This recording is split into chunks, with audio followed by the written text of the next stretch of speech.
Saya di travel umroh tapi serba riba dulu kan. Oh gitu? Mobil apa yang akhirnya pas Semuanya bangkrut tuh kredit? habis itu. Iya, kredit. Habis semua? Iya, Malah makanya punya itu. utang ya? Kadang kita mementingkan nafsu sampai ke kredit, agama dikesampingkan gitu.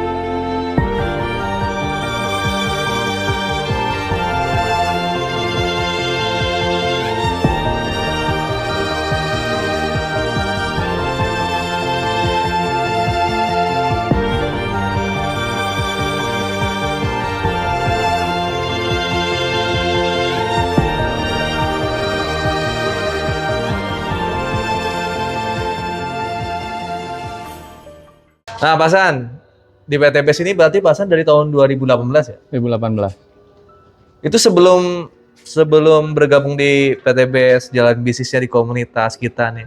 Backgroundnya apa, Pak Hasan? Saya backgroundnya ya bisa dibilang ustadz lah gitu ya. Jadi cuma ya kita pernah ngajar juga gitu kan. Cuma dulu Bahkan pernah di bisnis travel umroh juga sih dulu. Oh, Jadi pernah agen travel umroh dan pembimbing umroh. ya ngebimbing, terus ketipu juga sama ownernya ketika itu bangkrut ya, ownernya di penjara ya akhirnya harus mengganti uang jamaah 2,5 miliar. 2,5 miliar, hutangnya 2,5 miliar dulu. Iya, Oh, dulu. pernah punya Hutang Jadi jamaah. gabung PTBS itu gara-gara pengen lunasin hutang. Pengen lunasin hutang. Karena hutang 2,5 miliar tadi sebenarnya bukan hutang saya ya. Jadi jamaah yang gagal berangkat transfernya melalui saya. Padahal saya sudah saya setorkan. Tapi kan ownernya di penjara. Jadi yang tanggung jawab yang nerima uangnya. Iya, yang akhirnya kata pengacara Transfernya saya melalui kita, walaupun bisa uang kena. masuk ke perusahaan, tapi tetap kita yang ganti. Karena kan ada aliran dana tadi. Oh gitu. Jadi seolah-olah terlibat ya. Padahal kan saya korban juga. Gara-gara punya hutang 2,5 miliar ini lah jadi berjuang di Jadi PTBS. berjuang di PTBS. Dan ketika itu saya ingat dipertemukan dengan Pak Haji Febrian. Itu dan langsung ketemu Pak Haji awalnya. Pak Haji, jadi waktu terpuruk itu ya. Istilahnya 2018. ketemu Pak Haji 2018. Bahkan saya disuruh ikut SLC. Bahkan dinasehatin juga. Saya juga dulu hutang puluhan miliar kata Pak Haji Febrian. Oh gitu. Ya, tapi bisa lunas. Gitu. Dikasih amalan nanti potong kambing, SLC, ya perbanyak sedekah gitu kan. Banyak ilmu-ilmu dari beliau, termasuk ayat riba juga saya tersentuh juga walaupun saya background pesantren gitu, tapi serasa ditampar gitu kan. Dulu di Kuningan, di Husnul Khotimah Kuningan. Oh, sudah Kuningan. Jadi berasa ditampar gitu pas Pak Haji Febrian, bener juga ya saya di travel umroh tapi serba riba dulu kan. Oh gitu. Mobil apa yang akhirnya pas Semuanya bangkrut tuh kredit? habis itu. Iya, Habis kredit. semua? Iya, Malah punya itu. utang ya. Kadang kita mementingkan nafsu sampai ke kredit, agama dikesampingkan gitu. Nah, akhirnya Berarti saya mulai PTBS ini benar-benar dari nol, dari dari nol, minus. dari gitu. minus. Bukan dari nol lagi minus ya. Tinggal di mana waktu mulai? Saya ngekos di Antapani. Ngekos sama istri. Iya, pas nikah sama istri Oh. ngekos. Jadi sampai akhirnya dapat reward berkali-kali, akhirnya kebeli rumah lagi. Berapa lama tuh lunas hutang? Kebeli rumah pertama. Kurang dari setahun ya, 8 bulan itu udah lunas hutang. Setelah itu baru mikirin asetnya. Dan Udah kita lunas harus hutang langsung. punya rumah. Jadi kalau founder-founder lain, mentor-mentor rata-rata udah punya rumah gitu. Saya puasa dulu waktu itu kan, bayar hutang dulu. Seperti Eyang Suroto, Mas Randu punya rumah. Cuma founder saya doang tuh itu yang belum punya rumah gitu kan. Gitu? Iya, Nggak karena langsung punya bangun hutang kan saya kan. Akhirnya lunasin hutang dulu selama 8 bulan. Alhamdulillah.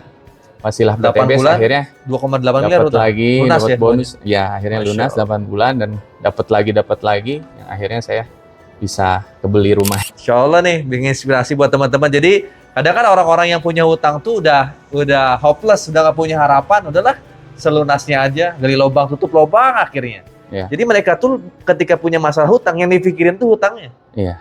Jadi nggak lunas-lunas, jadi gali lubang tutup lubang. Nah, Pak Hasan ini malah ketemu sumber rizkinya. Nah, gitu. Sehingga dengan sumber rizki yang baru ini, ya bisa nutupin hutangnya. Betul. Akhirnya hutangnya lunas, sumber rizkinya jalan terus, jadilah aset yang besar. Betul.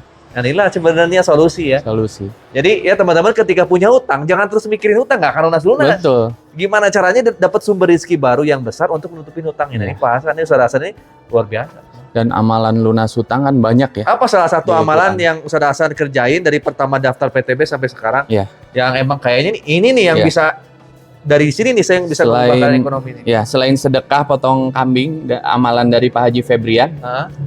itu saya ada satu amalan yang mana saya tersentuh ya. Pertama, kita ngamalin ayat Ali Imran 2627. Oh, udah jelas zikir lunas 2627 tuh. hutang. Itu tuh yang ada apa jadi amalan. Yang kedua, kita berusaha menjadi orang yang bertakwa. Dan saya tersentuh ayat di surah At-Tolaq ayat 2 terakhir dan ayat 3 3 itu. Ya.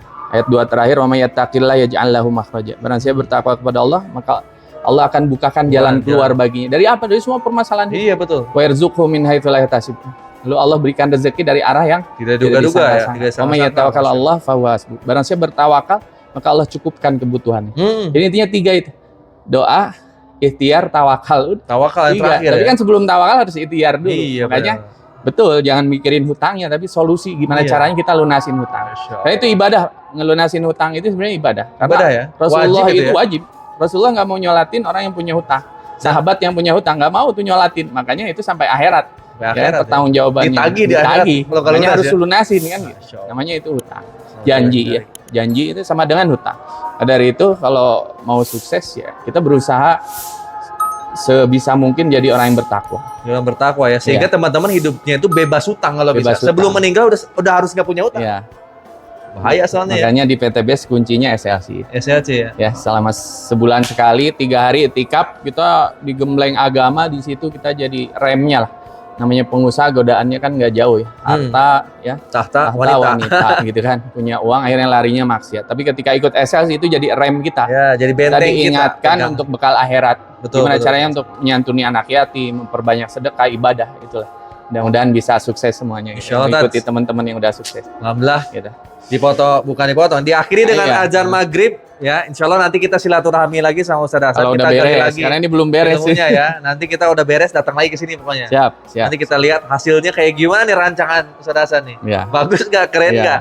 Dan mudah-mudahan kita dapat inspirasi dari Ustaz Hasan. Amalan-amalannya tadi baru 1, baru 2. Ya, banyak yang lainnya. Ya, nanti ketemu sharing. Ya, ketemu di podcast lagi di rumah Ustaz Hasan. Ya. Sampai ketemu lagi nanti di channel Agian Saputra. Assalamualaikum warahmatullahi wabarakatuh. Waalaikumsalam.